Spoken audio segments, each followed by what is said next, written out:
আসসালামু আলাইকুম বন্ধুরা। হারবাড়িয়া ইকো ট্যুরিজম পার্ক প্রাকৃতিক সৌন্দর্যের অপূর্ব এক লীলাভূমি দেখার পরে আমরা দুপুরের খাবার শেষ করলাম। তারপর আবার শান্ত নদীতে ধীরে ধীরে চলতে শুরু করলো আমাদের ট্রলার। আমরাও দেখতে থাকলাম নয়নাভিরাম দৃশ্য। নদীর বুক চিরে তীব্র গতিতে ছুটে চলেছে আমাদের ট্রলার। আমরা যে ট্রলারে বসে আছি, এই ট্রলার থেকে সামনের দিকে তাকালাম আর দেখলাম সাইলোর খাদ্য গুদাম। দক্ষিণ এশিয়ার বৃহত্তম খাদ্যের গুদাম নামে খ্যাত এই সাইলোর খাদ্য গুদাম। এবং নদীর ধারের আশপাশের দৃশ্য আমরা অবলোকন করতে থাকলাম। এই পানি আর এই পানিতে মিশে থাকা হাজারো মানুষের জীবিকা, কত কিছুই মিশে আছে এই পানির সাথে। জেলেরা এই পানি থেকেই মাছ ধরে, আবার এই পানিতেই জাহাজ ভাসিয়ে এক এলাকা থেকে আর এক এলাকায় চলে যায়। নোঙর করা জাহাজগুলো নির্দিষ্ট দিক চেনার জন্য কিছু চিহ্নও দেওয়া থাকে। সাইলোর খাদ্য গুদাম ওই যে দেখা যাচ্ছে আমার চোখের সামনে এখন সাইলোর খাদ্য গুদাম।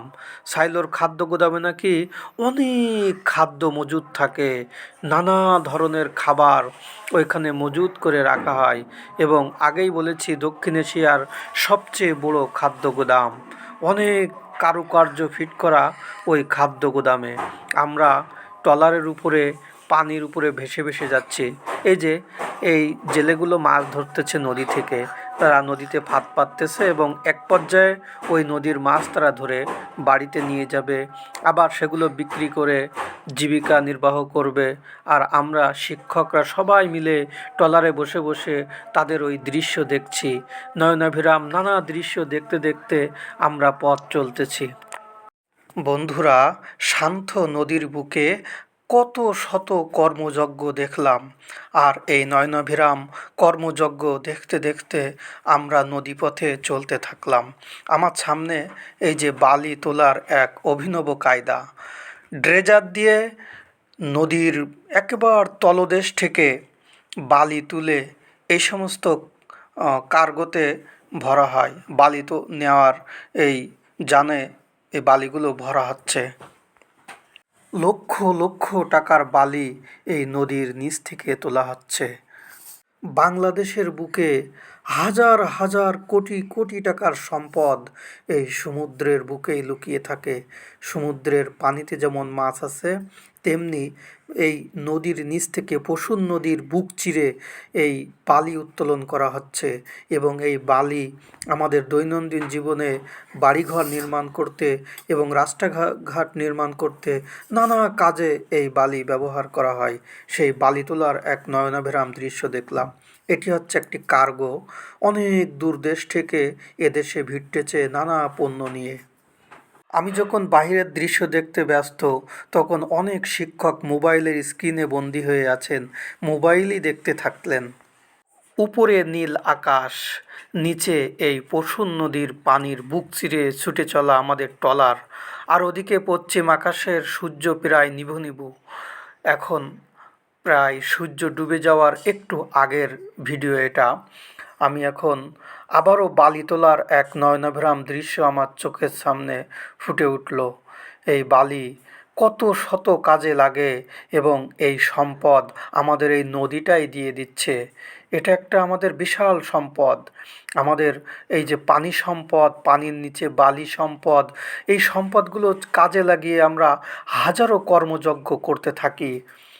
কত দৃশ্য এখানে দেখা যাচ্ছে বালি তোলার।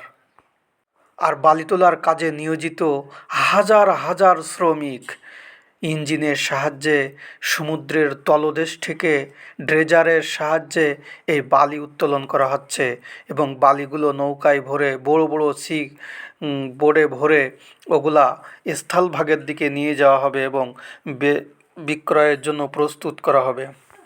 আমরা আমাদের ভাসমান ট্রলারে বসে এই বালি তোলার এক অভিনব কর্মযজ্ঞ দেখতে থাকলাম। আমাদের দু চোখ ভরে দেখে, দু নয়ন ভরে দেখে আমাদের মনটাও ভরে গেল।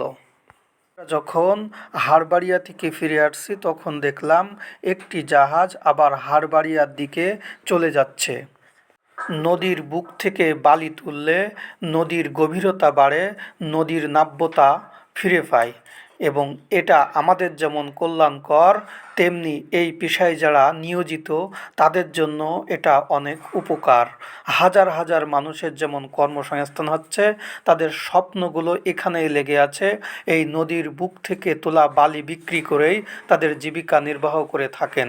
আমি খুব কাছে গেলাম এবং দেখতে থাকলাম বালিগুলো কিভাবে তোলে। পাইপের সাহায্যে এই সি বোর্ডের মাঝখানে পানি আর বালি মিশ্রিত একসাথে প্রচুর বালি উত্তোলন করছে এবং এক পর্যায়ে পানিগুলো আবার এই পশুর নদীতে চলে যাচ্ছে আর বালিগুলো ওই সিবোর্ডের মাঝখানে জমা হচ্ছে।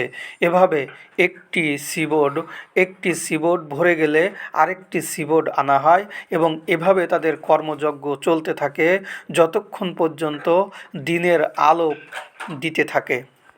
বন্ধুরা, হারবাড়িয়ার অপরূপ সৌন্দর্য দেখে আমাদের মন ভরে গেছে। যাওয়ার পথে আমরা সিদ্ধান্ত নিলাম আমরা করমজলেও যাব এবং করমজলের ওই নয়নাভিরাম দৃশ্য দেখার পরে আমরা মংলার উদ্দেশ্যে রওনা দিব। এদিকে সূর্যও বেশি ডুবতে বাকি নেই, আর হয়তোবা 1 ঘন্টা বা 1.5 ঘন্টার মধ্যেই সূর্য ডুবে যাবে। এরপর আমরা আমাদের কর্মস্থলে ফিরে যেতে থাকবো। তো তার আগে আমাদের এই ট্রলার করমজলের দিকে চলে যাচ্ছে এবং আমরা প্রায় করমজলের খুব কাছাকাছি চলে এসেছি। পশুর নদীর মাঝখান দিয়ে আমাদের ট্রলার এ কারণে যাতায়াত করছে যে এখানে স্রোত কম। বন্ধুরা, আমরা এখন করমজলের ট্রলারের পাশে চলে এসেছি। আমাদের ট্রলার এই করমজলের ঘাটে ভিড়বে এবং অসংখ্য ট্রলার এখানে দাঁড়িয়ে থাকতে দেখলাম, যারা এই করমজল দেখতে এসেছে, করমজলের নয়নাভিরাম দৃশ্য উপভোগ করতে এসেছে। আমরাও তাদের সাথে সঙ্গী হতে এসেছি। আমাদের ট্রলার একের পর এক ধাপ অনুসরণ করে যে ঘাটে রাখা হবে সেই ঘাটের দিকে আমাদের ট্রলার চলে যাচ্ছে, আর আমরা দুচোখ ভরে দেখছি করমজলের সেই নয়নাভিরাম দৃশ্য। ট্রলারের উপরে বসে আমরা করমজল দেখতেছি, আর কিছুক্ষণের মধ্যেই আমাদের ট্রলার করমজলের ঘাটে ভিড়বে। ওই যে সামনের ঘাট, ওই ঘাটেই আমাদের ট্রলার রাখা হবে এবং আমরা একে একে ট্রলার থেকে নেমে করমজলের চরম দৃশ্য দেখব।